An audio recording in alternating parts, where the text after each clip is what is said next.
mostram algumas fotos ou também um pouquinho mais do nosso trabalho, né, da Empodera Clima, então vou passar um pouco por tudo isso, mas tentar não me alongar demais, porque eu quero ouvir de vocês, quero que seja um debate também. Mas é isso, obrigada de novo pelo convite. A Liga, né, a Emanuele, todo o time que entrou em contato comigo, já estamos falando sobre isso já faz um tempinho, né? Eu ainda estava em Porto Alegre, que é de onde eu sou, mas aí nesse último mês fiz a minha mudança para Washington, que é onde eu estou agora, isso já é minha apresentação, então vou passar o slide.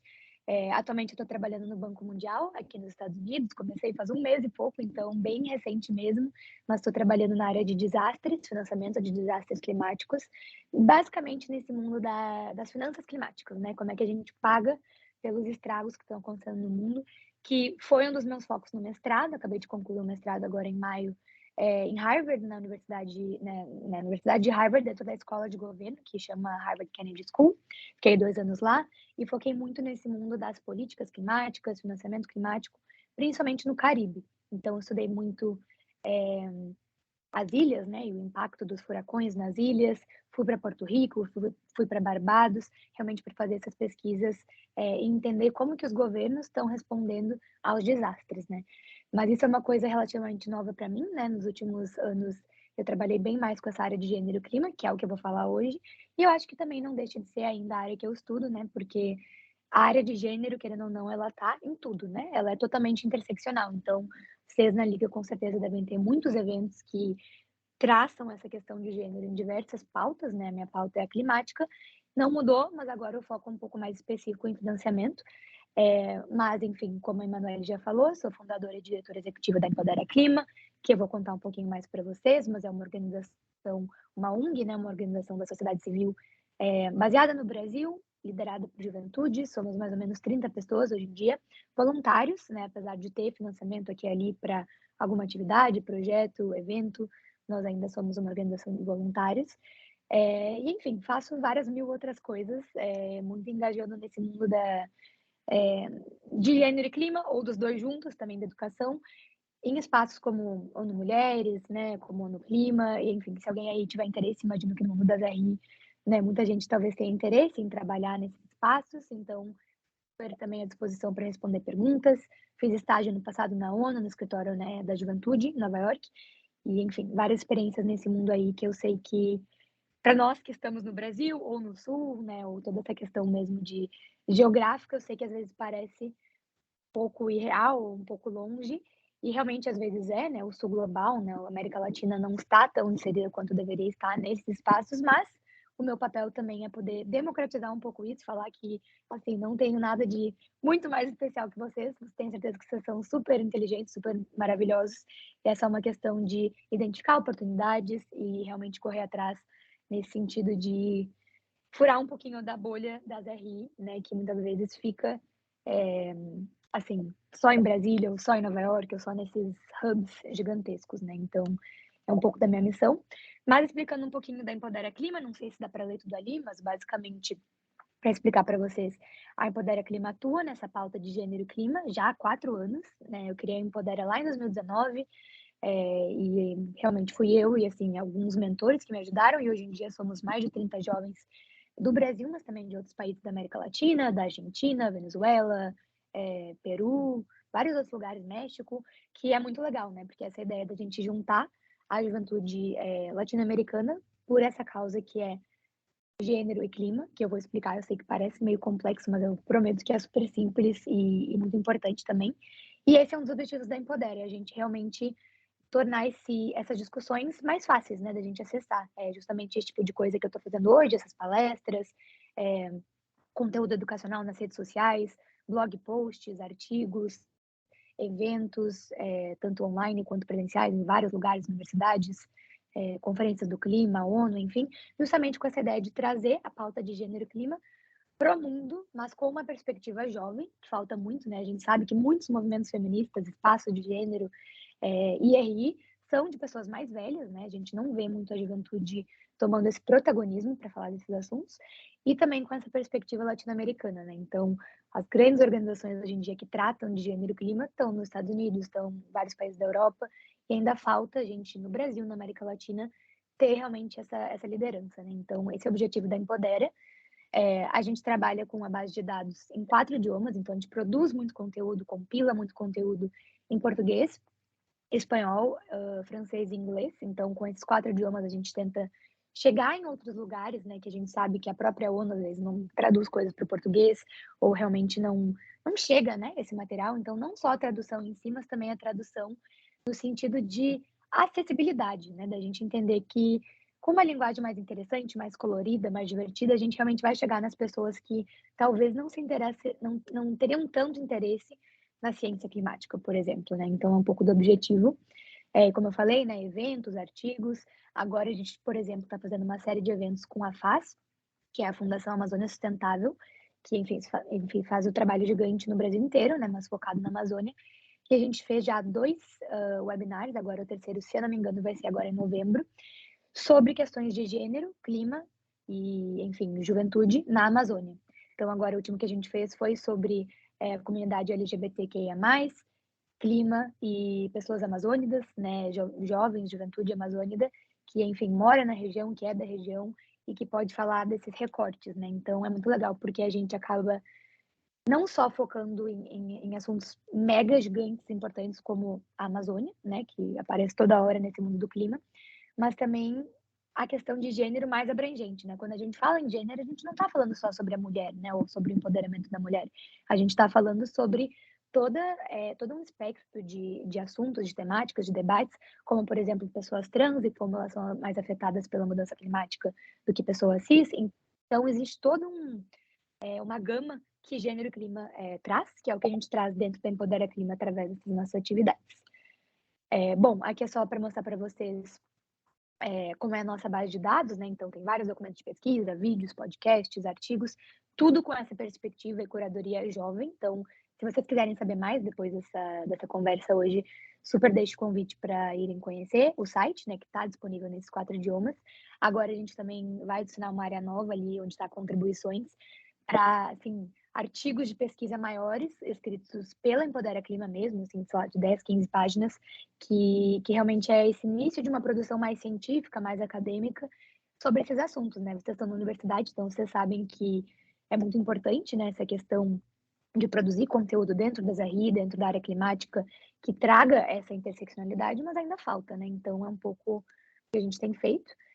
Enfim, eu falei um monte, né, de gênero e clima, mas eu não expliquei o que que é. Então, só para explicar para vocês, estou passando um pouco rápido porque realmente quero ouvir de vocês, não quero me alongar tanto. E eu sei que está tarde, mas a ideia de justiça climática, não sei se alguém já ouviu falar, eu não consigo ver todos vocês no vídeo, mas enfim, senão eu pedirei para levantarem a mão, para, enfim, conversarem, mas só para explicar para vocês de uma forma um pouco mais resumida, é a questão da gente conectar a pauta climática, né, a crise climática, que vocês com certeza estão vendo o que está acontecendo, né, agora em Porto Alegre, de onde eu sou, a gente teve o mês que mais choveu em 116 anos, se não me engano, então a gente está vendo, né, o aumento das enchentes, o aumento dos desastres, furacões, deslizes da terra, secas, enfim, os mais diversos desastres climáticos, está acontecendo de forma mais intensa, mais frequente, né, então isso é um fato, e a questão da justiça climática é justamente a gente trazer o ser humano, né, trazer as pessoas para o centro desse debate, né? Então, sim, o mundo está mudando, as mudanças climáticas estão aí, mas o que isso tem a ver com a gente, né? Na verdade, quem sofre é a gente, né? O planeta ele vai se reinventando,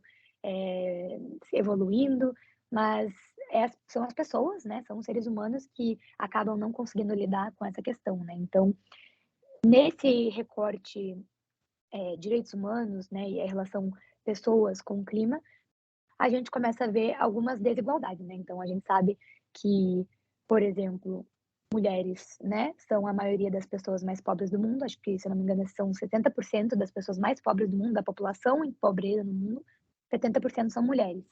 E a gente sabe quais são os tipos de mulheres também, né? São mulheres que estão na periferia, que estão na comunidade, mulheres negras, mulheres indígenas, meninas, né, crianças, idosos. Então, existe alguns recortes aí, se não me engano, está no próximo slide, que trazem essa vulnerabilidade para a nossa sociedade como um todo, né? Nem falando de clima aí.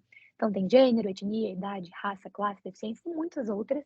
E aí a ideia na questão climática é que está tudo conectado, né? Então, por exemplo, uma mulher que tem que cuidar dos filhos, né, que está ali numa comunidade que foi atingida por uma enchente, está ali cuidando dos filhos, tem esse papel na sociedade, ela é a pessoa que cozinha, que, né, a dona de casa, vamos dizer assim. Eh, Quando a gente tem uma situação de desastre climático, é essa pessoa que vai ter os menores recursos para sair daquela situação, né, que vai ter o menos empoderamento econômico, menos recursos para poder, lidar com uma situação de desastre, né, porque ela tem esse papel na sociedade, nesse quesito. E aí tem vários outros exemplos, assim, tem o exemplo de que em vários países, inclusive no Brasil, em épocas de seca no norte e nordeste, principalmente no nordeste, que as mulheres têm esse papel de buscar água para a família em situações de seca, né. Então, durante o dia elas vão lá buscar água e muitas vezes levam seus filhos, suas filhas, né, as crianças, e aí é uma situação que gera diversos outros recortes, como por exemplo, essa mulher, ela não está tendo a oportunidade de se empoderar economicamente, de encontrar um trabalho, algo que possa gerar renda para ela mesma. As crianças não estão na escola, porque estão ajudando, né, suas mães, a sua família a lidar com uma situação de desastre. Então, tem essas questões, também tem a questão de direitos sexuais e reprodutivos, violência sexual, que essas mulheres sofrem por estarem expostas nesses lugares. Tem a questão de que em épocas de seca ou de poluição mesmo, em regiões mais vulneráveis, tipo em periferias, em favelas, as mulheres às vezes não têm acesso ao saneamento básico, à água limpa, né? E aí, se elas estão, por exemplo, menstruadas, elas muitas vezes não podem ir para a escola ou não podem trabalhar, né? Então, tem várias ramificações que a gente vê uma conexão direta entre gênero e clima, entre a desigualdade de gênero e a intensificação da crise climática, né? E aí, claro, quando a gente adiciona a idade, né, a classe, essa mulher ela é pobre, ou ela é classe média, ela é rica, essa mulher, né, qual é a cor dela, né? Ela é negra, ela é parda, ela é branca, isso tudo tem uma relação. Então, é importante que a gente entenda isso, que a gente veja a crise climática com esse olhar interseccional, que a gente chama, né, interseccionalidade. Se vocês, enfim, chegaram a ver muito isso nas RI, eu acho que alguns cursos não cobrem muito bem isso, que é uma pena, né?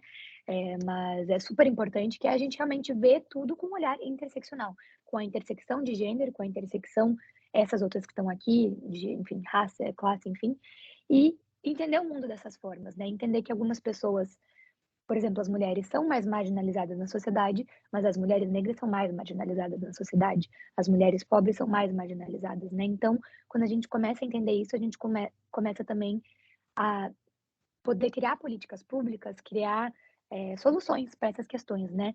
E hoje em dia a gente não tem tantas soluções que incluem isso, justamente porque as pessoas que estão no poder, né, que estão liderando ali as conferências do clima, que lideram o nosso país, que lideram os ministérios do meio ambiente, até muito pouco tempo no Brasil, né? Agora a gente tem a Marina Silva no Ministério do Meio Ambiente, a gente tem a Sônia Guajajara no Ministério dos Povos Indígenas, então as coisas estão mudando, a gente começa a ver mulheres assim incríveis, poderosas que têm a vivência, né? Que são mulheres indígenas, são mulheres que cresceram no território amazônico, por exemplo, que agora estão em posição de liderança, mas não é a norma, né? A gente sabe que isso é quase a exceção, infelizmente, ainda no Brasil, que é um país extremamente diverso, mas no mundo inteiro, né? Enfim, esse slide eu basicamente já falei, né, sobre essas interseccionalidades. E aí, só mais uns exemplos para vocês verem, sobre até a conexão não só do papel da mulher realmente como vítima das mudanças climáticas, marginalizadas, mas também como a educação das meninas também é prejudicada com isso, né? A gente sabe que em épocas de crise, de pandemia, por exemplo, né? Vocês sabem que as escolas fecharam. Então, numa época de desastre climático, por exemplo, as mulheres, as meninas, né, nesse caso, por exemplo, numa época de enchente, elas muitas vezes não conseguem chegar à escola, estão numa zona rural que foi totalmente alagada, né? É, ou outras questões que podem acontecer, isso é só um exemplo. E aí tem uns dados bem interessantes, se eu não me engano, esses são do Fundo Malala, que trabalha muito com essa questão de educação de meninas, fala que 4 milhões de meninas não tiveram acesso à educação em 2021 em função das mudanças climáticas, né? E esse número tende a aumentar cada vez mais para 12 milhões, que eu sei que parece um pouco abstrato, mas é só para a gente ter uma ideia de que a crise climática está afetando a educação, né? E a gente sabe que a educação é basicamente o primeiro passo que gera essa mudança exponencial, né? De renda das pessoas, das mulheres, de empoderamento através do conhecimento, né? Então, é muito complicado mesmo. E até tem um dado bem interessante também sobre a gente diminuir as mudanças climáticas, que fala que se cada menina pudesse exercer seus direitos sexuais e reprodutivos pela educação, né, ou seja, as meninas puderem receber uma educação sexual, entenderem como funcionam métodos contraceptivos, etc., as emissões, né, na atmosfera dos gases do efeito estufa diminuiriam até 41%, ou seja, quase metade, até 2100. Então, existe uma conexão muito direta aí também sobre o empoderamento da mulher, sobre a educação das meninas e como isso pode mudar, né, a crise climática, né, e, enfim, nos tirar dessa situação cada vez mais desastrosa, né? Então, tem uma conexão direta aí com o empoderamento. E, bom, eu sei que a gente também, né, tá aqui para falar sobre política internacional, né, sobre RI. Eu sou formada em RI, acho que eu não mencionei, mas estava ali na bio. Sou formada em RI, sou apaixonada por esse mundo e acho que a gente tem muito a contribuir como, enfim, jovens brasileiros nesse espaço das relações internacionais, né? Eu queria mostrar para vocês como isso está atualmente nas COPs, né, nos espaços de clima. As COPs, para quem não sabe, são as conferências de clima da ONU, né, que acontecem desde lá 1995 e tem todo ano. É uma conferência gigantesca. Agora esse ano em dezembro, daqui a 2 meses, a gente vai ter a COP em Dubai, nos Emirados Árabes Unidos, e é a COP 28, a 28ª COP. E, enfim, tem muitos dados interessantes sobre a participação das mulheres nesses espaços, né? Porque existe também uma conexão bem interessante e direta sobre o que a gente não conseguiu fazer até agora, né? A falta de ambição, a falta de comprometimento dentro dos espaços de clima internacionais e a falta de diversidade, né? Então tem uma conexão bem interessante sobre quanto mais a gente tem, não só mulheres, né? Mas as pessoas que têm as vivências sobre clima, né? As pessoas que viveram desastres climáticos, as pessoas de países ilhas, por exemplo, quão é importante elas estarem nesses espaços, né, numa mesa de negociação, por exemplo, e qual impacto isso gera dentro de um acordo, né, dentro de um acordo de Paris, por exemplo, que não sei se todo mundo já ouviu falar. O Acordo de Paris é basicamente o maior documento que a gente tem até hoje sobre as questões climáticas, né. Então, inclusive para mim foi a primeira vez que eu vi isso acontecer, né. Minha primeira COP foi a COP 21, lá em Paris, que foi em 2015. Eu tinha 18 anos, assim, tive uma oportunidade muito louca de ir com o Engajamundo, que é uma ONG brasileira, para quem não conhece, bem interessante, super recomendo darem uma olhada. E na época, meio que do nada, assim, caí nesse espaço, né, do ativismo climático, estava interessada em entrar nesse mundo da ONU, enfim, como uma jovem entrando nas RI, no seu primeiro ano de RI, querendo muito estar no espaço da ONU. Encontrei essa organização que levava brasileiros, né, para o espaço da COP. Eles ainda levam, mas hoje eles fazem um trabalho também muito interno e nacional, né, no Brasil inteiro, assim, em diversos estados, mas tinha muito esse foco de levar os brasileiros para espaços como as COPs, né, espaços da ONU, enfim.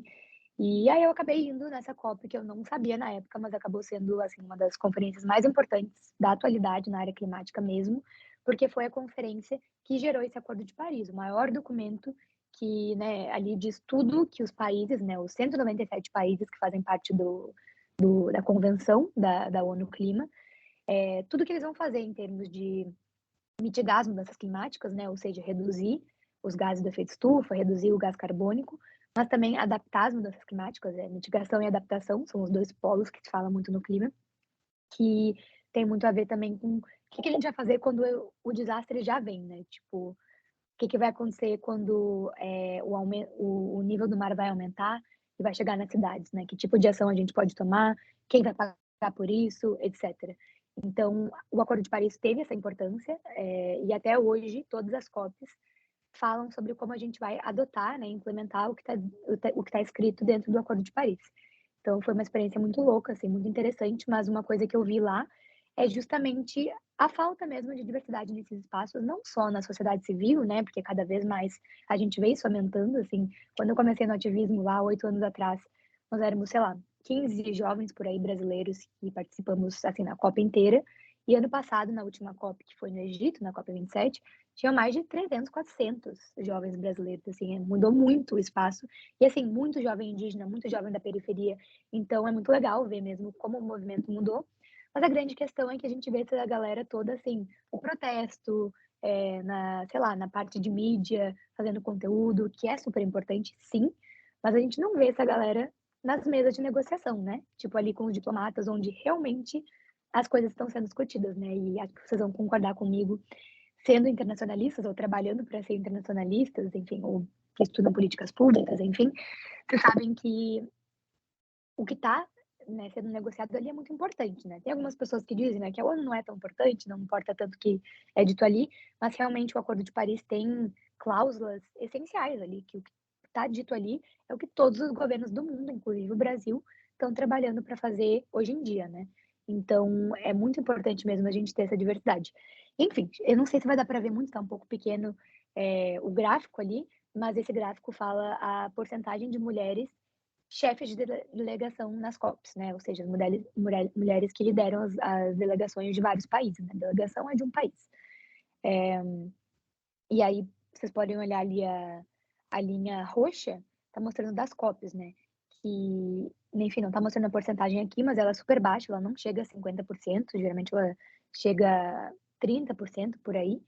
E vocês podem até ver que em 2015 foi o ano um dos anos mais baixos de participação, aquela bolinha ou pontinho que está bem para baixo, em 2015, que foi a COP 21, né? Então vocês imaginam a seriedade que é realmente ter uma COP que está discutindo um acordo mais importante que a gente tem na história sobre clima, e a gente tinha a menor participação de mulheres liderando, né, as delegações, né, dos seus países. E aí, bom, eu já falei um pouco sobre isso, mas só para explicar esse arcabouço internacional do mundo das RI, gênero e clima, a gente tem, né, os ODS, os Objetivos de Desenvolvimento Sustentável, o número 5, igualdade de gênero, e o 3, ação contra a mudança global do clima, que são esses dois que a gente trabalha na Empodera, que, enfim, tem sido o meu foco, mas é importante a gente ter essa noção, porque é muito recente, né, os ODS são de 2015 agora, assim como o Acordo de Paris. Então, faz muito pouco tempo que a gente está realmente começando a ver todos esses desafios globais de forma interseccional, né? E assim, nem falo para vocês as outras questões, né? Isso é a questão de gênero. Dentro do trabalho de gênero na ONU Clima, nem se fala em raça, assim, nem se está começando a pensar além dessa primeira questão. É muito raso tudo. As mulheres que fazem essa articulação a nível sociedade civil, em sua grande parte, são mulheres mais velhas.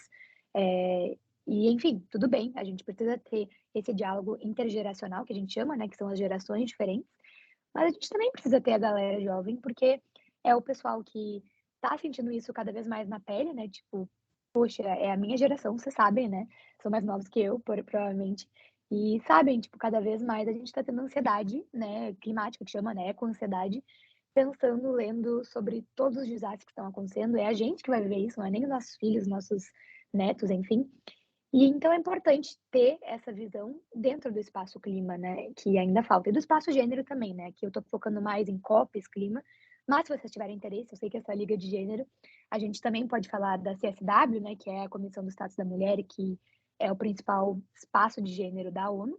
Eu já participei há alguns bons anos. Confesso que esse é mais difícil ainda, assim, quase não tem jovem lá, assim, é uma conferência bem técnica, assim, enquanto a COP já está bem democratizada, eu diria, bem não, né, mas tem mais participação da sociedade civil. Bom, esses gráficos também estão pequenininhos, mas só para dar uma mini pincelada neles, assim, também eu vi que não tenho mais tanto tempo, eu quero realmente ouvir de vocês, então vou tentar ser rápida, mas basicamente ali a primeira imagem está falando que as mulheres em 2009, não, 2019, eram 39% das delegações nacionais, né? Então, tem uma delegação nacional, por exemplo, do Brasil, mais ou menos 39% em 2019 e 32% em 2009. Então, não mudou muita coisa, tá por volta de um terço ainda, né? Não é a maioria, que deveria ser, né? Porque a gente sabe que igualdade de gênero é diferente de equidade, né? Então é a gente ter as mesmas oportunidades, mas nem sempre isso quer dizer 50-50, né? Às vezes quer dizer um pouco mais também. E eu acho que. Eu botei aqui ali na direita, no cantinho, sobre as chefes de delegação que eu falei para vocês, né? Na COP25, que foi em 2019, só 21% das chefes de delegação eram mulheres. E na COP15, 10 anos antes, 10%. Então, também não mudou muito aí. É interessante a gente ver esses dados para a gente ver realmente quem são as pessoas que estão liderando, né?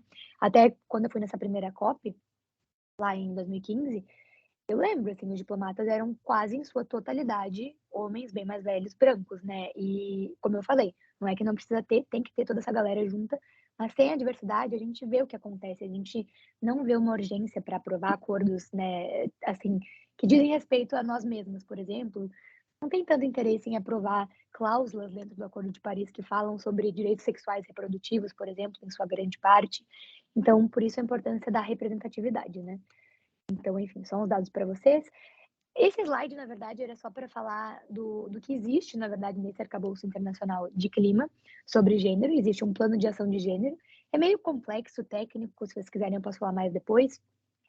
O próprio Observatório do Clima, vocês podem dar uma olhada, eles têm um GT, um grupo de trabalho sobre gênero e clima, e eles têm um infográfico bem legal, que eu podia ter posto na apresentação, mas depois você dê um Google, que explica um pouquinho isso, explica um pouquinho o plano de ação de gênero, mas também gênero e clima no geral, mas com foco no Brasil, sabe? Focado em, por exemplo, mulheres quilombolas, mulheres indígenas, para a nossa realidade mesmo, qual a importância de tudo isso para o local, né? Porque muitas vezes eu acho que o que a gente vê na ONU é muito distante, né, da nossa realidade, mas como é que a gente conecta esses pontos, né? E o plano de ação de gênero, em inglês é o Gender Action Plan, o GAP, ele traz pela primeira vez, lá em 2017, de novo, não faz muito tempo, assim, a gente pensando em quanto tempo a gente já fala de clima, faz, sei lá, uns 6, 7 anos que a gente realmente fala de gênero e clima dentro da ONU Clima. Basicamente, eles estabeleceram algumas prioridades, assim, a gente vai capacitar mulheres para virem para as COPs, a gente vai ter um equilíbrio de gênero, participação e liderança das mulheres, a gente vai implementar medidas que tratem desses assuntos. Então, existem alguns comprometimentos nesse plano de ação de gênero que foi um avanço, na verdade, assim, depois de uma década quase, de vários grupos da sociedade civil feministas, de mulheres que estavam empurrando essa agenda ali todo ano, basicamente para vocês terem uma ideia como funciona, é literalmente isso, assim, tipo, todo ano na COP, batendo na porta ali da negociação, na saída, assim, quando os diplomatas saem, e chegando ali com os seus pontos, tipo, a sociedade civil organizada, feminista, que é isso, e funciona mesmo, assim, demora muito tempo, infelizmente, mas é esse trabalho coletivo organizado, né? E assim como tem o grupo que eu falei, né, das mulheres, de gênero, também tem o grupo da juventude, que é a IUNGO, inclusive super recomendo também vocês darem uma olhada, se estiverem interessados nesse mundo do clima internacional. A IUNGO, ela é o grupo oficial da ONU Clima sobre juventude, são mais de 10 mil organizações da juventude que fazem parte. Então, todo ano, dentro de uma COP, eu até tenho umas fotos aqui da COP, vou ver se eu vou passar esse slide aqui. Essa, por exemplo, peraí, vai aparecer. Foi a COP25 no Chile, foi a nossa primeira vez como Empodera Clima nesse espaço, que foi sensacional. Tipo, a gente organizou um painel oficial, então eu tô ali no painel e vocês estão vendo várias jovens ali, tem uma jovem do Madagascar, uma jovem de Guam, da ilha de Guam no Pacífico, tem outra jovem brasileira, tem uma jovem dos Estados Unidos, que é um pouco isso, é a gente começar a se ver nesses espaços, não só como participante, sabe? Tipo, fui no evento ali, assisti e fui embora. Mas falando no microfone sobre as nossas realidades, as nossas prioridades, e isso é muito do nosso trabalho, né? E começou lá na COP25, né, que foi quando a Empodera foi criada, a gente teve muita sorte também de estar afiliada a uma organização nos Estados Unidos no início, que é a Herbal Climate, que já tinha credenciamento para a COP, né? Vocês podem ter perguntas de como ir para uma COP, como chegar nesse espaço, e realmente tem que ter uma credencial oficial da ONU, que é um pouco chatinha de conseguir, e aí tem algumas organizações, né, ONGs, que são credenciadas já, então a gente era afiliado a uma ONG que tinha essas credenciais, então geralmente se recebe umas 5 por ano, não é muitas assim, mas é uma oportunidade. E a segunda parte é o financiamento, né? Porque, infelizmente, as COPs acontecem em lugares, muitas vezes, nos últimos anos, pelo menos, bem extravagantes, né? Esse ano vai ser em Dubai, que é muito caro. Ano passado foi em Sharm el-Sheikh, no Egito, que é, tipo, a área turística, assim, parece uma Disney, assim, tipo, uns palácios, um negócio cheio de luz, assim, gigantesco, que realmente foi muito cara. Então, a gente começa a pensar também, né? Quem são os jovens que conseguem acessar esses espaços, chegar numa COP em Sharm el-Sheikh, no Egito, né? E aí, também para explicar para vocês, todas as vezes que eu fui para a COP, já foram acho que 4 ou 5, eu não paguei do meu bolso, né? Existe possibilidade de financiamento, de patrocínio, e eu realmente acredito que para o jovem estar nesses espaços isso é necessário, né? É muito raro que a gente tenha isso, essas condições, e mesmo se a gente tem, eu acho que existe um valor tão grande do jovem ir organizado com uma organização, né, com uma delegação para a conferência, que realmente existem financiadores que podem e devem pagar e apoiar esses movimentos, né? Aí aqui tem uma fotinho também na COP26, a COP seguinte, a gente começou aí então em todas as COPs. Esse foi um evento que a gente organizou, chamado Feministas Jovens Globais sobre Gênero e Direitos Sexuais e Reprodutivos. focado em clima, né? Então foi muito legal, porque nessa também a gente teve uma brasileira, Karina Penha, que é do Maranhão, é incrível. A gente teve a minha amiga Mayumi, que é do Japão. A gente teve também uma participante que falou, né, no evento, foi palestrante de 16 anos, do Reino Unido, e a COP foi no Reino Unido, né? Então ela é do país onde a COP estava acontecendo. E a gente também teve na abertura uma das negociadoras, uma das mulheres que negocia para a delegação do Reino Unido, para o governo. Então foi muito legal, porque a gente conseguiu ver essa interação direta, esse diálogo, né, entre jovem e governo, porque é assim que deve ser, né, uma delegação e uma conversa aberta e participativa e de igual para igual, né, a gente não é menos inteligente, menos capaz do que pessoas mais velhas, só porque a gente tem menos idade, né, muitas vezes a gente inclusive sabe mais, tem ideias mais criativas, né? Existe toda uma questão, assim, de ser juventude que é muito especial, muito importante. E aí, isso foi na COP27.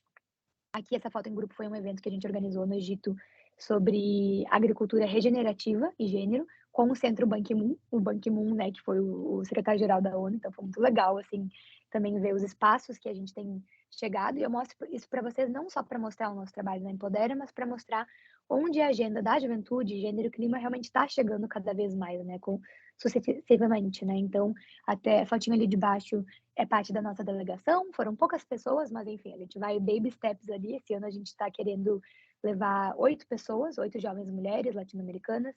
Estamos atrás ainda desse financiamento, como eu falei, nunca é fácil. Eu já fui em várias COPs e todo ano é um perrengue.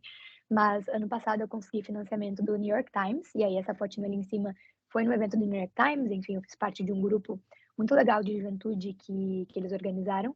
E, enfim, foi glamouroso, pode parecer assim, New York Times, mas também foi perrengue para conseguir o financiamento. Nunca é fácil mesmo acessar esses espaços e, enfim, enquanto eles não forem em lugares mais acessíveis, não vai ser, né? E aí, para quem não sabe, a COP 30, que não é do ano que vem é 29, não sabe ainda onde vai ser 29, é uma confusão, mas a COP 30 vai ser no Brasil, né? Para quem não sabe, vai ser em Belém, vai ser né, na Amazônia, então é realmente um ganho gigantesco para o nosso país, para a América Latina, a gente poder realizar em território brasileiro, então já recomendo que vocês fiquem ligados, se vocês gostam dessas pautas aí, sei que eu falei muito de clima, mas enfim, gênero e clima, dá para puxar para esse lado também, da agenda feminista. Enfim, acho que tem muita coisa acontecendo na área de clima, né? Como eu falei, quando eu comecei, não era tanto tempo atrás, mas enfim, nesse tempo de 8 anos, muita coisa mudou, né? Tivemos Greta, tivemos o movimento Fridays for Future, né? Que é os protestos pelo clima. O movimento brasileiro cresceu de forma gigantesca, assim, tem muito jovem envolvido. Então, espero que vocês possam, enfim, se inspirar por essas histórias, né? Dessas juventudes que estão acessando cada vez mais esses espaços e entender realmente a conexão dessa mobilização, dessa ação da sociedade civil com os resultados das políticas públicas, né? Enfim, e aí para finalizar, só essa mensagem que eu gosto de trazer sempre que eu apresento sobre esses assuntos, que é que não há justiça climática sem de gênero, né? Então, sem a gente trazer essa pauta de gênero para o centro e sem equidade intergeracional, que é basicamente essa ideia da gente ter um diálogo entre gerações, né? Entre as crianças, os adolescentes, os jovens adultos, os mais adultos e os idosos. Acho que todo mundo tem um papel importantíssimo nessa luta, né? E a gente precisa se ouvir mais e ter essas conversas participativas, né? Que eu acho que, eu espero, na verdade, que cada vez mais o governo brasileiro traga isso, né? Inclusive, para vocês saberem, esse ano a COP28, enfim, vai ser em Dubai, e o governo brasileiro esse ano está disponibilizando credenciais para a sociedade civil.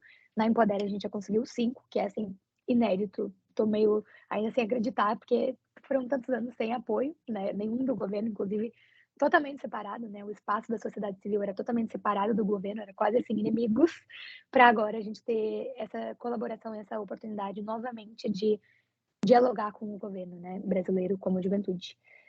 É isso, gente. Deixei aqui as redes sociais da Empodera e as minhas também. Posso falar mais sobre parte pessoal, fico super à disposição para trocar e-mail, trocar DM, o que for. Mas enfim, acho que temos um tempinho. A gente começou, né, 10 minutos depois, mas podemos ficar 10, 15, o que for, minutinhos. E enfim, ficou à disposição para responder qualquer pergunta que vocês tiverem. Obrigada, gente. Obrigada pela fala, Renata. Seu trabalho é inspirador para todo mundo aqui presente. E estão me ouvindo? Oi, estão ouvindo? Eu ouço, sim. Acho que deu uma falha no microfone. Não? Sim. Então agora eu vou estar abrindo para as perguntas, tá? Se alguém aqui presente quer questionar algo.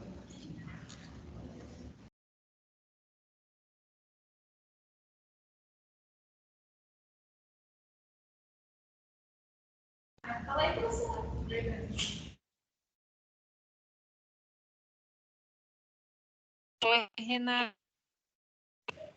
Ai, eu estou me ouvindo aqui na sala também. Eu estou aqui presencial. Tá dando um eco bem louco. Muito obrigada pela participação aqui, né, no evento da Lagre. Eu estou me ouvindo e eu estou tendo dificuldade de processar aqui o pensamento. Mas eu queria perguntar como é que foi a experiência de organizar um evento como aquele que você fez ali na ONU? E qual que foi o processo para você montar o Empodera Clima? Então, como você conseguiu as parcerias, as pessoas para ir contigo? Como é que foi esse processo todo, né? Agora desligaram o som aqui, tá melhor. Então, eu queria entender também essa tua trajetória inicial, assim, né? Como é que foi?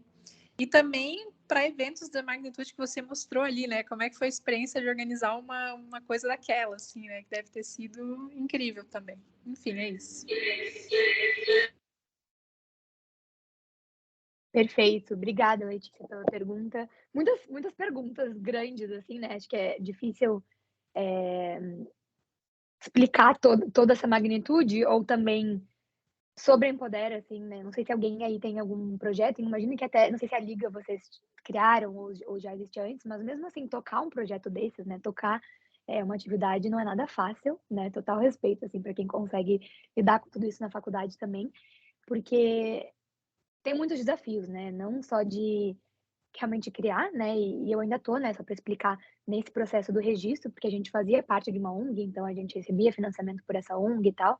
E de um ano para cá, a gente começou esse processo de nos registrar formalmente como uma ONG no Brasil, né? Uma associação que chama, e poder receber financiamento, enfim. Mas esse processo à parte, que é uma burocracia louca, assim, eu acho que esse processo de criar um projeto vem de muita reflexão e muita escuta também, sabe? Para entender se isso faz sentido, se esse é o momento melhor para criar, qual é a melhor plataforma para criar esse tipo de atividade, sabe? Porque eu acho que muitas vezes a gente pode só somar a coisas que já existem, né? Tipo, tem tanto movimento do clima legal, por exemplo, no Brasil, no mundo, enfim, na América Latina, que não teria necessidade de criar uma coisa nova, né? Acho que vale mais a gente somar do que, enfim, nos separar nesse sentido. Mas para mim veio de uma questão de identificar a necessidade de realmente ter esse espaço, né? Identificar um problema, né? Acho que esse é o principal quando a gente cria um projeto e entender como é que o teu projeto, a tua organização entra na solução, né? E aí o problema que eu identifiquei foi justamente essa falta de debate e de conteúdo acessível sobre gênero e clima até hoje, né? Isso faz 4 anos que a Empodera existe, mas eu já venho pensando nisso desde lá de 2017, por aí. E eu acho que cada vez mais está surgindo, tem organizações de clima que falam sobre isso, o governo agora está também tratando um pouquinho disso, mas é muito inicial, né? E até assim no mestrado, tipo, a galera de Harvard, assim, eu falava, gênero, clima, ninguém entendia nada, sabe? É uma coisa muito longe, muitas vezes, do que está na mídia, do que está na universidade, né? Do que está no debate acadêmico. Então, vem muito dessa ideia de, tipo, vamos falar sobre isso da forma que for, né? Então, a missão da Empodera é muito generalizada mesmo, geral, com esse objetivo de, tipo, vamos botar um monte de evento online, que foi o que a gente começou a fazer, até pela pandemia, né?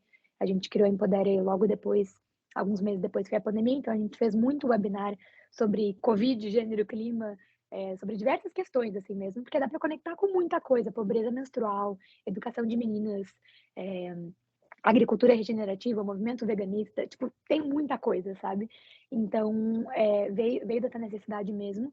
E aí a outra parte da Empodera, né, essa questão, até já conectando com os eventos de magnitude gigante, assim, foi isso, de começar a participar das COPs, dos eventos da ONU e ver que faltava o jovem brasileiro, faltava o jovem latino-americano e faltava mais jovens mulheres mesmo, falando nos palcos, assim, acho que até hoje mesmo, assim, eu citei a Greta antes, né, e tem outras jovens mulheres que estão tomando muito protagonismo internacionalmente, até no próprio Brasil, a Chai Suruí é uma que tá, tipo, tudo, assim, na COP26, se não me engano, ela é uma jovem indígena, e ela foi a primeira jovem, assim, a abrir a COP e falou, tipo, para sei lá quantos milhares de pessoas, e isso teve um impacto gigantesco, mas a minha crítica em relação a isso é que muitas vezes é isso, é uma fala de alto nível na abertura de um evento, e aí tchau para o ativista jovem, e aí nunca mais nos falamos, sabe?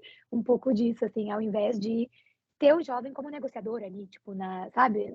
Literalmente falando sobre os assuntos. Não sei se alguém aqui gosta de MUNs, de simulações da ONU. Eu fiz muito durante a graduação, então também veio aí um treinamento, sabe? De começar a entender a diplomacia e qual o nosso papel nisso e nos ver nisso, né? E aí o processo para a ONU mesmo é realmente botar a cara a tapa e aplicar, sabe? A ONU abre o espaço para eventos oficiais durante a COP, e aí a gente mandou esses eventos e foi, assim, uma surpresa gigante naquele primeiro evento que eu mostrei a foto, deixa eu voltar aqui, na COP25, né? A gente mandou uma ideia de evento, assim, tipo, foi aceito, a gente não era uma organização nada conhecida, e foram mais, assim, de 100 pessoas na plateia, tipo, negociadores, a galera que tá ali, diplomata, ouvir, sabe, o que que o jovem tem a dizer, o que que essas mulheres tinham a dizer sobre as suas experiências, assim. Foi um evento que até uma galera chorou, assim, foi super, sabe, muita gente compartilhou histórias pessoais, então mostra o impacto que isso tem, sabe? E enfim, aí nos outros anos a gente foi criando mais expertise para entender como acessar esses espaços. E agora, na última Copa, eles começaram com essa ideia de pavilhões. Então, além dos espaços oficiais da ONU, também existem pavilhões dos países, tipo uma feira, sabe? Vocês já foram numa feira essa de negócio, de qualquer coisa, tem as estandes, né? E aí na Copa é exatamente assim, tem as estandes dos países e também por temáticas. Então, ano passado a gente teve o primeiro pavilhão da história sobre juventude e crianças, e aí a gente apresentou, né? Foi esse painel que está aí na foto, mas a gente também apresentou em alguns outros. Esse ano a gente de novo vai apresentar no pavilhão das juventudes. Eles abrem application, né? Eles só mandam application, tem que trabalhar nisso e tal, escolher os palestrantes, fazer uma descriçãozinha. É isso, assim, eu acho que não é tão complexo assim, mas exige esse conhecimento de onde acessar esse tipo de oportunidade, né? Que é muito nichado, como eu falei para vocês, é difícil da gente chegar até esse momento. E a ideia da Empodera é justamente essa, né? A galera que está na Empodera hoje, esses 30 jovens, a grande maioria não era ativista, assim, ambiental, nem nada disso. É estudante ou, sei lá, pessoas jovens que estão interessadas, que têm essa vontade, sabe, de fazer a mudança. E aí várias pessoas hoje do time estão aí, tipo, liderando muita coisa, tipo, escrevendo artigos para mídia. Agora uma das nossas voluntárias é para a Turquia, com tudo pago para um evento da ONU na área de educação de meninas, porque ela começou a liderar esse projeto dentro da Empodera. Então existem oportunidades nesses espaços, mas cabe a nós também que eu, por exemplo, né, que tive esse privilégio de acessar esses espaços, poder também viabilizar, né, e mostrar que é possível para as pessoas, e na Empodera a gente faz muito isso, trazendo sempre a agenda de gênero e clima, né, então, enfim, falei um monte, mas é uma pergunta complexa que podia ficar horas falando da criação da Empodera ou de comentar nesses eventos, mas como eu falei, assim, não existe uma receitinha de bolo, eu acho que cada ano é um novo desafio, tipo, até agora não tenho financiamento para a COP, tenho credencial, pelo menos, mas a gente está sempre atrás, assim, e vai mandando e-mail e realmente entendendo que esse nosso espaço é nosso direito também, sabe? Poder estar lá e poder acompanhar as negociações sobre o nosso planeta, sabe? Sobre a crise climática. Para mim não faz sentido a gente nos ver longe dessa questão, sabe? Acho que é um pouco isso. Não sei se alguém tem mais perguntas. Começamos de tempo também. Oi, Rê. Na verdade, eu acredito que a nossa reunião vai estar se encerrando às 19 horas em ponto, porque é um link que é gerado automaticamente. Então, só para finalizar aqui, né? Eu gostaria de novamente agradecer a tua presença e toda a tua fala aqui. A gente, como internacionalista e como integrantes da Liga também, né? A gente acredita que o nosso papel é realmente de encurtar essas distâncias, como você falou, porque somente o governo ou até organizações privadas, elas não dão conta, né, disso. Então, a tua organização e até mesmo organizações acadêmicas como a nossa, fazem a total diferença na sociedade, nesse papel de inclusão, né, de aproximar a comunidade também dos problemas e das soluções, né?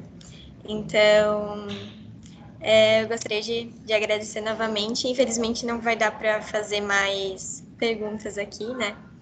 Mas seria isso, tá? Muito obrigada. Em nome da Liga e de todos aqui presentes. Obrigada a vocês, gente, pelo convite. Fico super feliz. Obrigada.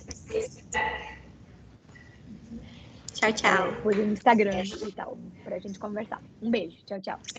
Fechou.